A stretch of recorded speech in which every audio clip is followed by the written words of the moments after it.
We started with learning about the five Parmeshtis through this great Namokar mantra. Namo Rehantanam, Namo Siddhanam, Namo Airiyanam, Namo Vajjayanam, and Namo Lois Sabbasahudam. So we go down to five Parmeshtis in these five small chants. And then we also saw about this great text, Shri Moksha Pahud, written by Acharya Kunkun Deva, and in which he says that Arihanta, Siddha, Acharya, Upadhyaya, and Sadhus are five Parmeshtis, and they too are submerged in their soul, in the soul. So thus, to me, myself is the only abode.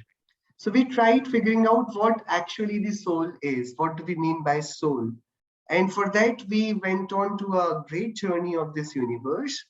And we tried discovering about what all is there around. So we have 6 different kind of dravyas: Jeev, Pudgal, that is matter; Dharmastikaya, which is medium of motion; Adharmastikaya, which is medium of rest; Akash is space, and Kal is time. So this whole universe is made up of these 6 unique, different, and very basic, I would say, substances. We call them dravyas, and there are 6 dravyas that constitute this universe. They are omnipresent. So you'll find everywhere. The space will be present everywhere. The time will always follow us. There is always matter around. And since we're traveling, obviously there has to be dharma, the medium of motion, and adharma as well, because we cannot just go on traveling and not resting at all. So all these 6 substances are omnipresent in this 3 worlds: Urdhvalok, Madhyalok, and Adholok. And how do these function? So they have their basic, very basic functioning engineering of this Utpad, Vyay, and Dravya. So these all are called Sat, means they exist. We acknowledge their existence by naming them Sat. Sat is something that exists. So if it is there, it is called Sat. So anything at all, if you have seen something in a photograph, and it has ever been clicked at any point of time, if it existed even for a minute, it is called Sat. Whatever exists is called Sat. And if something exists for once, it is considered that it exists forever. So even if something has a life for life spanning around as short as a minute, that particular thing which you saw taking birth in a minute and taking its own death in that particular minute, that thing is called to have existed since time immemorial, and that will also exist till infinity, eternity. How come is it possible? It just took birth right now and died in front of my eyes. That small fly, it just took birth and died. How can you say that if it existed for a moment, it is going to exist forever? Because we're not saying that it is going to exist in the same form in which we saw it, but it is going to exist in some form forever. Because energy, matter particles, they can neither be created nor be destroyed. They all just change their forms. So everything just transforms. Nothing new takes birth, nothing old dies. Okay, so how does it work? It works through Dravya, Gun, and Pariyaya. Dravya is the substance which we call Sat. It has its basic functions. One function is to exist forever, and another function is to constantly transform itself. So something that lets the Dravya transform is called Pariyaya. With Pariyaya, we all are constantly changing. So I myself, if I take my pictures in different point in times, I will look different. In childhood, I was appearing to be very different than what I'm appearing right now. Right? It's true for all of you, for all of us. Why? Because we are constantly having pariyayas. Our dravya, the very substance which we are, is constantly changing. So what changes? It's the pariyaya. The work that gets done is called pariyaya. And what remains the same? So no matter how many shapes I give to this gold, I have a piece of gold. I can make a pendant out of it. I can make jewelry out of it, or I can just make it in the biscuit form and keep it in my safe, right? So no matter for how long you preserve gold, in whichever form you do that, the gold will always be called gold. It will always remain gold. It will not turn to be wood. It will not turn to be like iron. It will not be like paper. The properties of gold will remain same across the different shapes it takes. Correct? Similarly, the properties of any substance and every substance, they remain constant. We call them gunas. Okay, fine. Fine. So far, are we all clear? Are we all clear on this? Yeah, perfect. Now, today what we're going to do, we have a greater task at our hand. We tried looking around and we concluded that there are 6 different kind of objects that constitute this universe. Now, my problem is a bit different. Now, okay, I have gathered everything that I needed to set up this house. Okay, so I have furniture, I have TV set, I have all the machinery required, I have fans, I have air conditioners, I have everything. Still, now I need to fix some place like where the furniture will lie. What am I going to do with this machinery? Where this fan is going to be placed?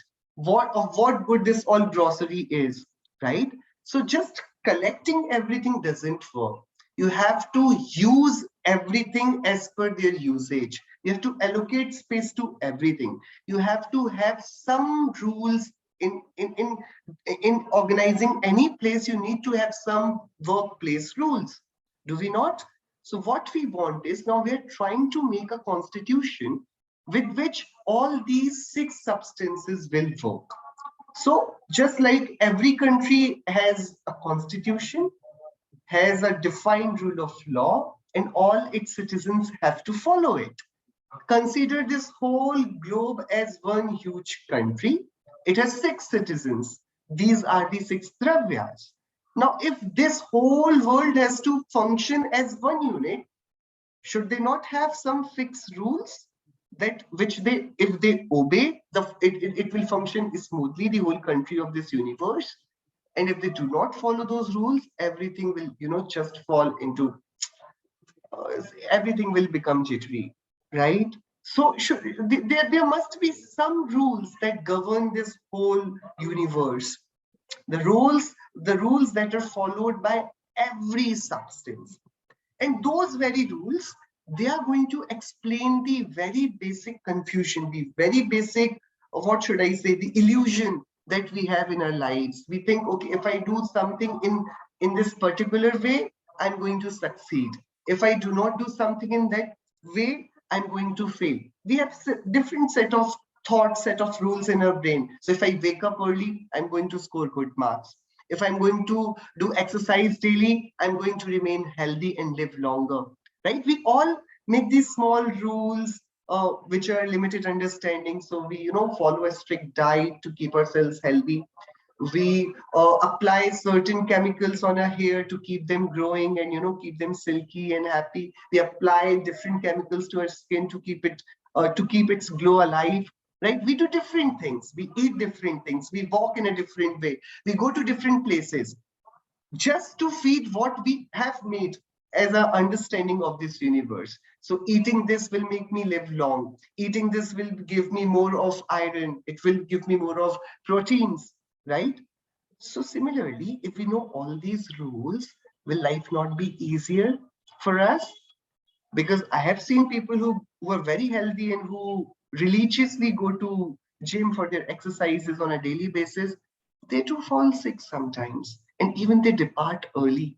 Have you not seen somebody as fit as you have not seen anybody, but out of, I don't know, bad luck, out of tragedy, he passed away. He did nothing wrong in his whole life, but suddenly some pandemic arrived and just everything was just gone.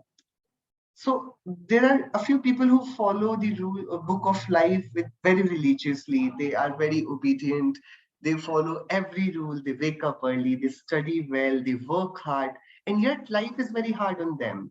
And there are others who are just, going the way they want to do. They do as it pleases them to do. They do whatever. They wake up late. They go party around. They do everything in the most negligible way. Yet Life is very friendly to them. Life is very kind to them. In that way, those who do good, they feel discouraged. That of what good is doing good? While I get all the hardships in my account, and the person who does not do any good, who does not follow any rules, who cheats a lot, who lies a lot, he gets all the good things in life, from life. So then we get confused whether is it really worth doing the good? Is it really worth following the path of discipline? Right? You're getting my inner battle, that the thought, the battle of thoughts, that whether to go to the right way or the wrong way. Because all the people who have been to this right way, they had a very tough life. All the people who chose the wrong way, they had a very luxurious life. Which way should I go? Right? That's the basic question. So I'll start with a small video. Let's see it in a video, and then we'll start our discussion. Okay.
So let's have a discussion on this video. Adi, what did you see in the video? Like, what did I think? What happened? No, what was happening in the video? I just want to discuss on the video. What did you just see? I think someone was trying to put something in the bin, Yeah. and then they stepped back to try and throw it in, but they missed. Then they tried to get it back on the road, but someone was about to run into them. So luckily they turned, but they crashed themselves. Yeah. So police came, and I think what happened is what they misunderstood who was the person who made the mistake. I think they thought. So there were some criminals. They were going in a car, and then the car crashed. Who is responsible for the crashing of this car? The person who is playing with the bin in that box? No, Jia. Who led to this whole crash? The person who's driving the car? No, the person who is driving the car, why would he crash himself? Yeah. No, like he wasn't paying attention and then he crashed. Why? He was driving well, right? Suddenly, this person comes in the middle of the road, and he just wants to save that person, so he just takes the wrong way and crashes the car into a pole, right? Yeah. So who is responsible for this accident? It could be equally both their fault. Whose mistake? If we have to pin the mistake on somebody's head, who is it going to be? Whose mistake this whole accident has been? Yeah. It's not tough. It's not tough. Kirpaji, will you try joining this discussion? I have just this one question. So this person, he was just going by, passing around. He had this one tin. He saw a bin. It was a great opportunity to play some basketball game. So he picked up that tin and he tried throwing it to the bin. Right? Correct? That's what he tried doing? Correct? I'm sorry, I'm not able to participate. I missed the video. Okay. Sorry. Yeah. Reina ji, did you happen to see the video? Yeah. So who is it? I think ultimately the person who is driving the car will get the blame because they're the one that's in control of the car. Okay. Okay. Why so? But if somebody just jumps out in the middle of the road while you're driving as usually, right? You're just driving and somebody out of nowhere jumps into the middle of the road. Would you not blame that person? It will be your mistake. I don't think that there would be fault then. Like the focus won't be on who caused the accident. The focus will then be on who hurt the pedestrian. Okay. And that's the different reality that we're talking about. I'm just hypothetically making a case. If I'm driving a car and somebody pops out in the middle of the road out of nowhere, should I not be at least screaming that person that have you lost your mind? What are you trying to do with your life? Yeah, Right? Will be not a bit of anger will automatically emerge in our soul, right? Yeah, definitely. Yeah, correct. Okay, so now let's go back to this video again. So this person, what intentions when he came out of his house and went onto the footpath and he was walking by? Did he think about playing some sort of basketball with the bin? He when we walk on the road and the footpath, do we actually sometimes look back? What are we actually doing? We look around, we look into the different windows, into the different shops, all sorts of person going around. We see everything, but do we actually see what we do while we walk? Like, I don't think when he was in his house, he was thinking that, okay, I'm going to play with this tin and I'll try to throw it into the bin. It just happened, right? He just saw a tin and he thought, okay, let me try this. I'll throw it into the bin, right? It just, the idea of playing with that bin, using that tin, it just popped out. Does it ever happen to you, Adi? You're walking by and just you saw some pebble and you thought, okay, let me kick it. Does it ever happen with you? No, never. In the ground somewhere, you get I don't know, in our school we used to get those silver foils. So we used to make balls with those silver foils, and then we used to try to throw those balls to the dustbin. Out of nowhere, we just see things and then we want to do that. Just you're walking by and you just saw that, okay, some children are playing in the ground and the ball, it just is coming towards a direction. Nobody has asked you, but you'll kick it towards them, right? You'll just give it back to them by kicking it. That's what we do, right? We never plan these things. These things happen automatically, right? So this guy had no planning to play. Okay, fine. He did not plan to play, but did he plan to make somebody else's car crash? Did he? No, he did not plan it, right? Then how come it happened? How did this whole episode take place? If he did not plan it, how did it happen? Who is responsible now? Who is responsible now? He did not plan it. He did not do it intentionally. He was just trying to have fun, accidental fun, right? And suddenly the things went horribly wrong and the car crashed. Now the police came, okay? If you were in place of that guy, would you be scared? Yes, because the police is coming. And so was he. He was also scared. But to his surprise, the police came and it congratulated him. Why did the police congratulate the guy? Why he was scared? Yes, Adi? Is it because he kind of caught a burglar? Yeah, but did he knew that they were the criminals? They were the burglar? Did he do it intentionally? Then why police is congratulating him? Because they thought he did it intentionally. No, but did he help the police or not? I'm just asking. So, do you see, he was a great planner, he was thinking whole night in his house that how I'm going to help the police. So I'm going out, walking through the footpath, I'm going to have this stain, I'll try to throw it to the bin.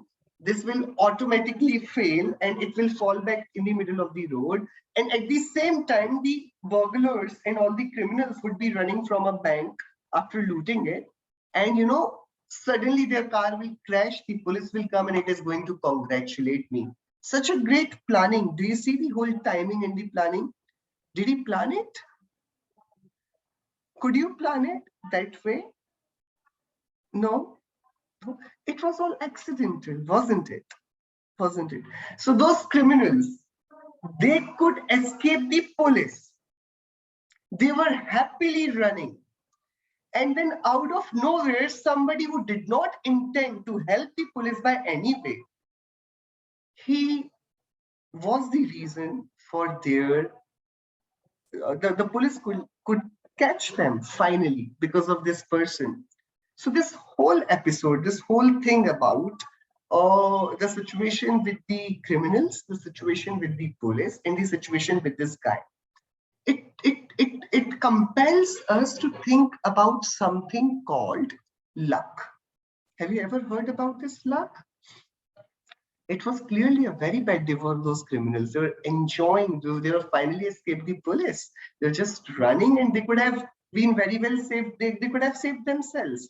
But out of nowhere, a tin jar fallen in the middle of the road and a stupid guy trying to throw it to the bin is responsible that they are inside the lockups now, right? So now I'm just asking that if you were in the position of the police, are you not sane enough that this guy has not helped you at all? He had no intentions. Would you have congratulated this person? Yes, Adi. Would you have? In a way, yes. Why? Because he had no intentions, he had no qualifications, he had no mindset to do so. Why would you do that? He kind of made the So okay. So now let's say Jia and Adi, you are the police, right? So this guy has helped you so dearly in this case, right? So now would you not involve him in the next case with you guys to help you find out other criminals? Why? He just helped you in one case. Why, Jia? Why not? Because he didn't do it on purpose, so for the next case, he wouldn't be able to do it like with the But plan. he did, right? In front of your eyes, he did. He did. Why are you being so mean to him? Why can't you induct him now? Yes. Yes, why will you not do so? So in Jainism, these kind of things, we call them nimitta. What do we call them? We call them nimitta. They don't do anything. Things happen on their own. It's just that they are present on that particular occasion. So we have to congratulate them. We have to thank them. But then at the same time, we have to know, to keep our sanity alive, that they had nothing to do with what has happened. See, that person had nothing to do with police catching those thieves. Yet police had to congratulate these persons, right? Because he was present there. The very same case is what we're going to talk about, how things happen in this universe. Does one dravya help other dravya in accomplishing its own tasks? In this universe, if this whole world has to sustain, how do these 6 substances function? So we are going to talk about 2 very fundamental and important terminologies today. We'll not be talking about those 2 things specifically. First, we're going to start discussing around these 2 things, but I'll just name these 2 things. We call them Upadan and Nimitta. What do we call them? It's called Upadan and Nimitta. Nimitta is sort of a helper, just like this person was. And Upadan, just like you all said, that the thieves themselves were responsible for crashing the car. They could have saved themselves if they had to. If they can't, they cannot blame it on others. They had the steering wheel. They had the total control of their cars, right? So Upadan is the substance who does his own work. So for our own actions, we all are Upadans. We are solely responsible. And when something is done by us and somebody else is also present in the same room while we're doing it, and we find it very convenient to blame it on them.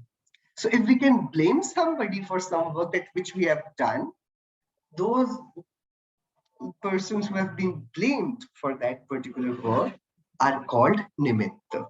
Okay, it's a very generic, very superficial definition that we are making, but we're going to talk about the constitution of this world, and that's why we have to know about it. So in the constitution of this world, we have these 6 principles, which we are going to talk about today, and we're going to make the constitution the rule book of these 6 substances which they have to follow very religiously. What are these? So just like in the last video, in the last slide, we learned about every substance is a bundle of infinite attributes, right? Correct? So now these attributes have some major attributes which are very basic, fundamental, and they are responsible for the smooth functioning of this whole universe. So we're going to talk about 6 very essential attributes. Okay, these are the fundamental attributes or the fundamental rule book, the fundamental constitution of this whole universe. If we understand about it, we understand about the luck, we understand about how every work happens in this universe, we understand about the blame game, whom to blame for what, we understand about whom to seek wisdom from, whom to seek help from, what should be the real pathway of our lives. So if we know about these 6 attributes that each dravya has to possess and follow, we'll know how this world functions. Okay, so let's directly jump to this 6 main attributes that actually are responsible for the functioning of this world. Okay, so the first attribute is, in this world, everything has to exist. The rule 1 is what? The rule 1 is of astitva. This astitva says that out of these 6 substances, not even a single substance is allowed to die. Not even a single substance can perish. Nothing can die or obliviated from this universe. There will never be an oblivion. You cannot just make some substance go to zero. You cannot just, destroy it, just destruct it. Nothing dies in this universe. Okay, right? So Adi, how old are you? What is 11? 11. Oh no, you're not 11. What this astitva attribute says that you are existing right now. At least you know that you have existed for 11 years and 9 months, if I'm not wrong. Right? 11 years and 9 months. 9 months, you understood? Yeah. Where were you for 9 months? I was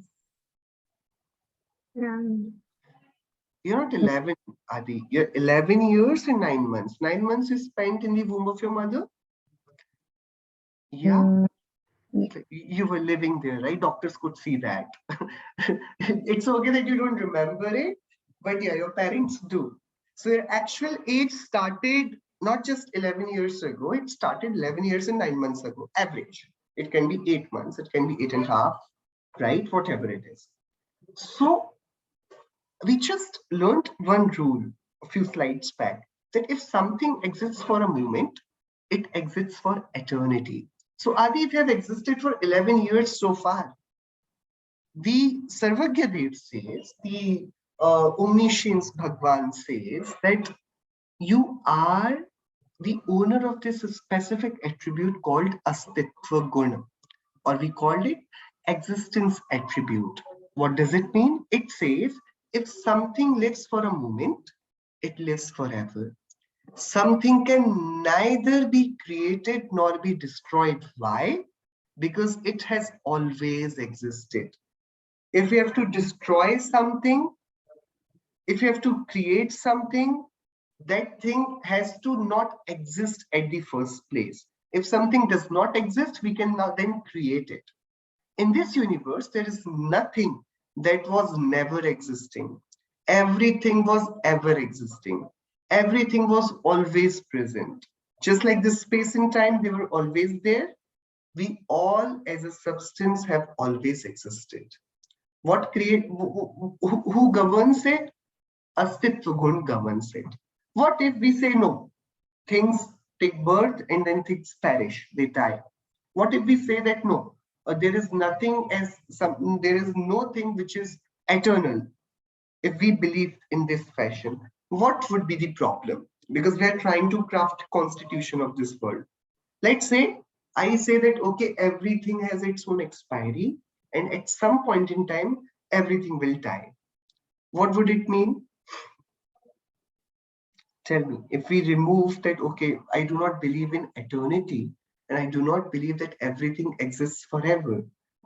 If I say that, okay, I do not believe in this, everything has its own validity and it expires and things die after a certain point in time. What will be the problem? Let's think about it. Tell me. Can we think about it?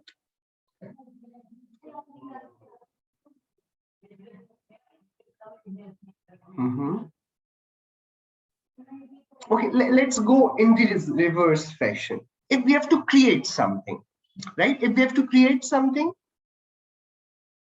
what do we need to create something? Let's say, Jia, if you have to create a soul I'm talking about, not the body. How will you do that?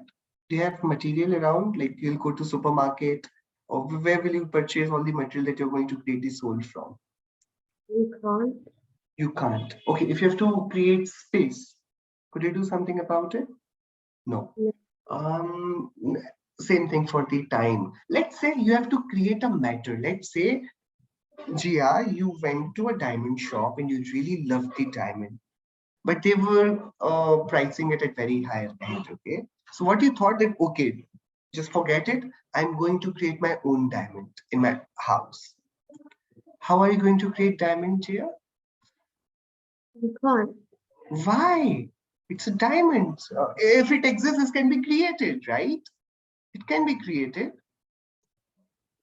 Yes, Adi, you know how to create diamond? No? I know how to create it. How to create water? Let's say, okay, forget about diamond. You can create water, right? You only need hydrogen and oxygen, right? You can create water. Yes, yeah, we can create water, right? At least we can create water. Yes or no? No. No, if you can create water, what do you need? You need hydrogen, oxygen. Then the question will come, can you create hydrogen? Then the question will come, can you create what creates hydrogen? Then the question will come that can you create what creates hydrogen? You know, we'll have to go back and forth and go to the main source, which will be required to create X thing and then Y thing and then Z thing. So at the end, we find that in this world, there is nothing that we can create actually. We just play this game of combinations and permutations. We take two things, we combine them, mix them, and then we create a third thing. It's not creating. It's just, you know, you have already two existing things, you have just decorated them, mixed with each other. It's not creation. Creation is when you do something out of zero, something out of nowhere you create. But we know the creation, we cannot create anything without using the raw material. So to create anything, every factory, every company needs its raw material, right? Even if I have to create a cell phone, I have to create a cloth, I have to create some food, I will need raw material. If I have to manufacture a car, if I have to construct a house, I need raw material. If I have to manufacture cement, if I have to manufacture iron, the rods, I need raw material, do I not?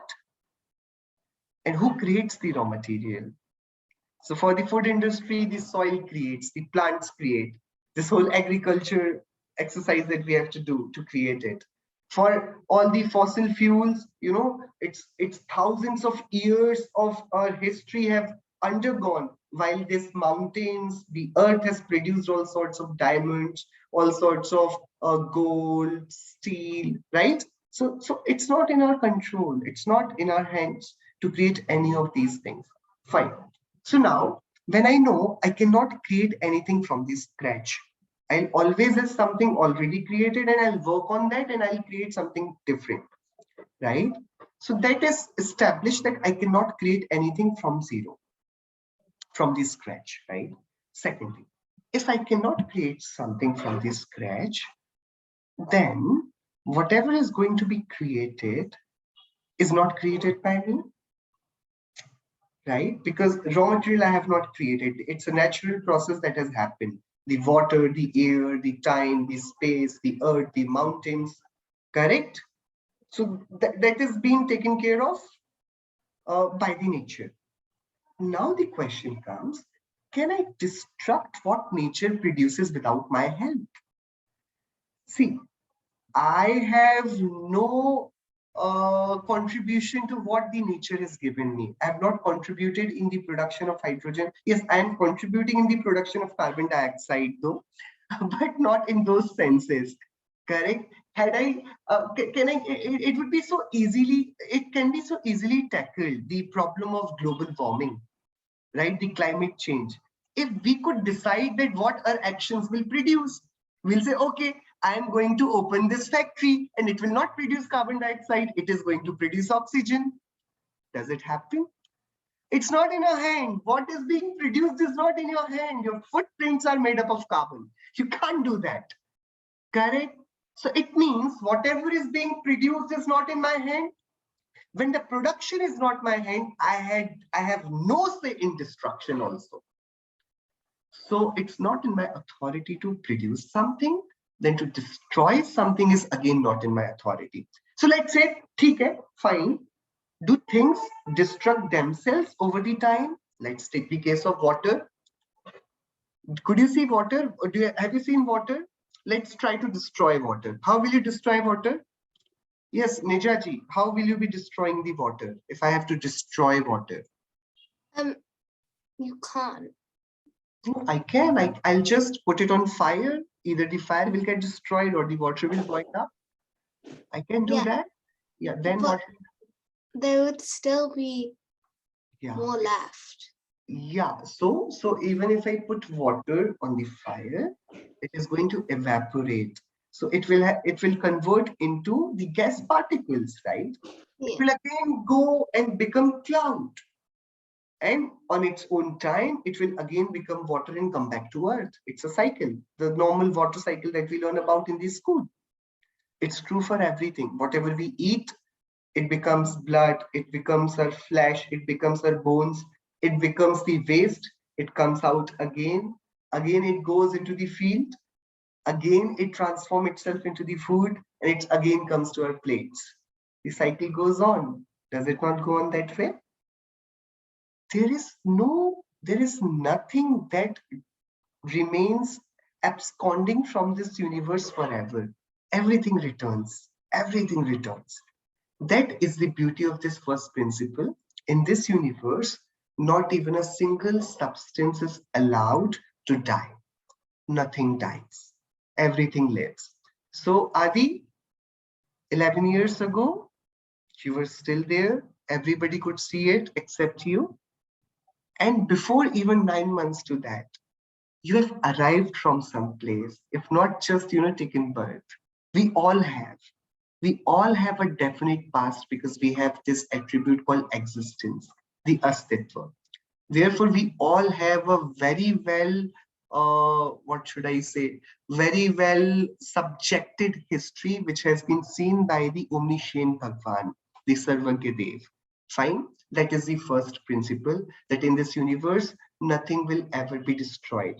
If a single thing can be destroyed, the whole universe will get destroyed. Once the whole universe gets destroyed, nothing will come up because we'll have zero raw material to create something out of nowhere, and there would be then even the God will be destroyed.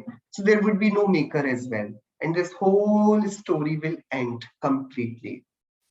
But it appears to be too good to be true. It will never happen, right? Therefore, this whole universe is eternal. Fine.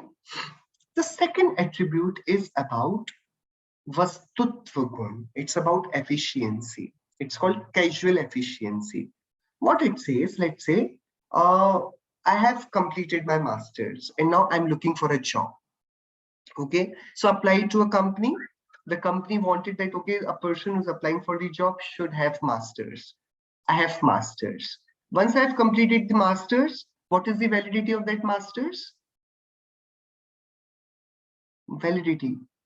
Till what age I'll remain a person who's completed his master's? Forever. Forever, right? So once I have attained that degree, that's called astitva. Now it is going to exist with me forever and as long as I live. Fine. I went to that company. They interviewed me. They asked me about what I can do, what I'm good at, what are my hobbies, what are my minus points, what I cannot do, what I can do. And they concluded that, okay, I can be offered this opportunity. So they gave me the offer letter. Okay. And I just signed on it and accepted the job. Okay. So I was given a job based on what? Based on my credentials and based on what I can do. Correct? So a person who is educated, the education, the degree is not just enough. He should be good at what he does. Correct? What he claims that he can do. Fine. That's why we have interviews in all the companies, wherever you apply. Right? So I'm asking you this. If a person who has done education, who exists, but does not qualify the interview, will he get the job? No, he'll not get that job because he does not fulfill that requirement of those bare minimum attributes that are expected out of him for that particular job. Vastutva gun is that eligibility test. Vastutva gun says that, okay, Akash, I'm giving you this ownership of Pradeshatva gun. I'm giving you this ownership that you have to be home to every other dravya. And if Akash Dravya says, no, I cannot do it, then we'll not keep Akash in this universe, right? We will not keep space, we'll not give him this such big responsibility. If we ask Jiva and we tell him that, okay, you have to know everything. Jiva says, what? No, I don't want to know anything. No, I want to just rest and sleep. The nature will say, okay, I'll not make you Jiva. We're trying to make a constitution, right? So a Dravya exists. That's the one point. But why does he exist? His existence should not be futile.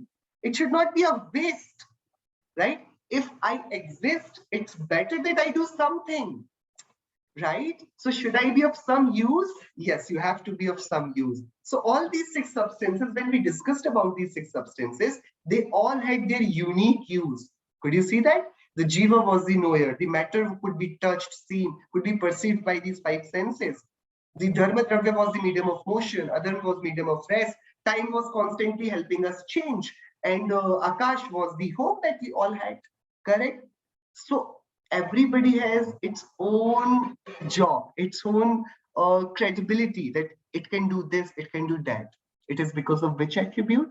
It is because of the attribute of Vastutva. So Vastutva tells us that, okay, we are capable of doing a particular thing. Okay, that is the second attribute. Now, I have accepted the offer letter. They've told me that I have to join from Monday. Okay, and from Monday to the Monday of the next month, I do not show up. I do not show up to that office for a month. What is going to happen? So I have a job, which I do not do, which I do not go for. What will happen now? So it's not that I do not exist. It's not that I do not have something that I can do. It's not that I'm not reliable that I can do that or not. I have cleared the interview, but I just don't do it. Then there is a problem of what use that job is, of what use that offer letter is, right? Having a job is not enough. Will I get salary to my account in the next month? Will I get any salary for not going to office for a month? Will you pay me for? My job, Adi, if I join your company and do not attend, no, you'll not give me any salary. Why? I qualified the interview. I could do what you have given me. If you don't do what you said you would do. Yeah. I can do, but I didn't do it, right? So, see, first, the constitution says that you have to exist. That's Astitva Gun. Vastitva Gun says that you have to exist, but not in vain. You have some purpose. So Vastitva Gun is for the purpose, that what you can do. And though you have a purpose, but do you fulfill it? You have a job, but do you attend that job? Do you go to that office? Vastu Dravyatva Gun says, okay, I can do this, and see, I'm doing it. Dravyatva Gun says, okay, I am the substance and I am working whatever is allotted to me. Okay, so Dravyatva Gun is responsible for the substantivity. All the dravyas, they have their attributes because of Vastitva Gun, and they have Periyar, they have modifications, transformations happening because of Dravyatva Gun. So Dravyatva Gun is responsible for all the Periyas that we have. Okay, three things have happened. I am, I exist, I have a work, my existence is not fruitless, pointless, and I actually go to do my work. I'm good at my job and I do my job. That is the Dravyatva Gun. So in this universe, there are 6 substances. They all exist. They all have their unique function, unique task, and they do their own work.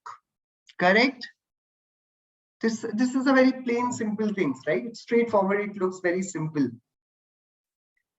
Yeah. Fine. The question has come that why Vastutva has been translated as efficiency. It's actually casual efficiency. What a dravya is capable of doing. So what the dravya is efficient in. That's why we call it casual efficiency. We can actually call it objectivity as well. So I will only call that white particle sugar, which is sweet. Every white particle will not be named sugar. Sugar will be something which is sweet. So Vastutva means the dravya has its own inherited attribute, the work it is capable of doing. And Dravyatva is that function, that attribute that lets the Vastutva do its own work.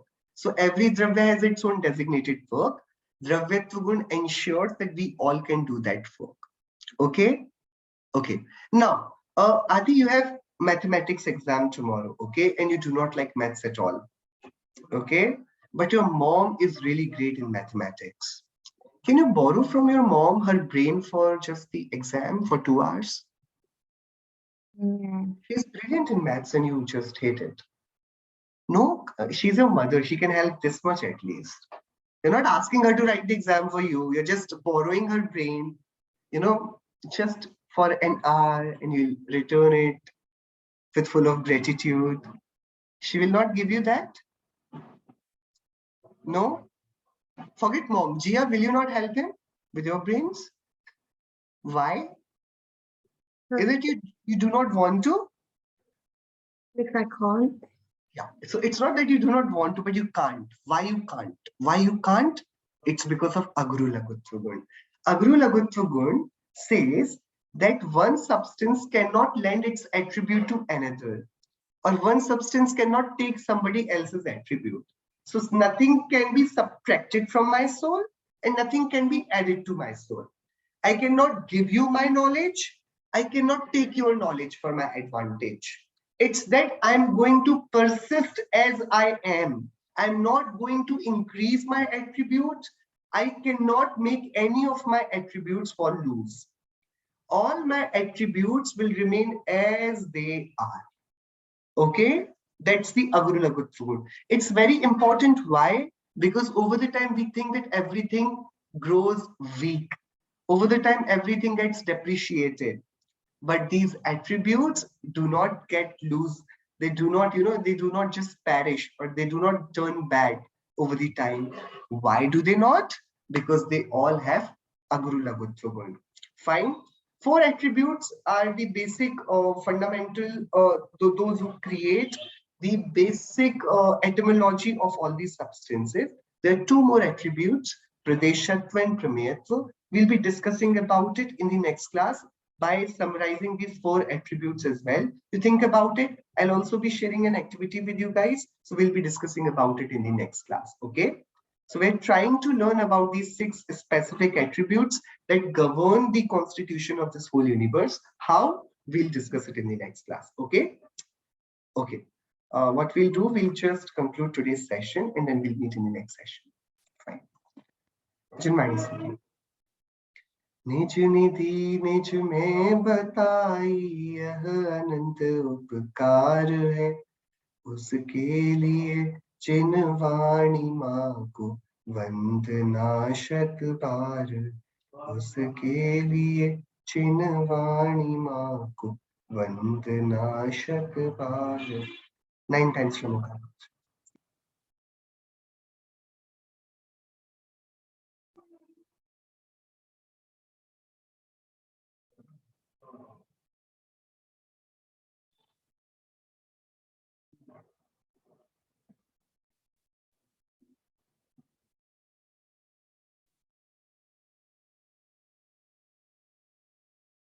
Chinvani Mata ki jai. Thank you. Jai Shinendra. Janendra, thank you.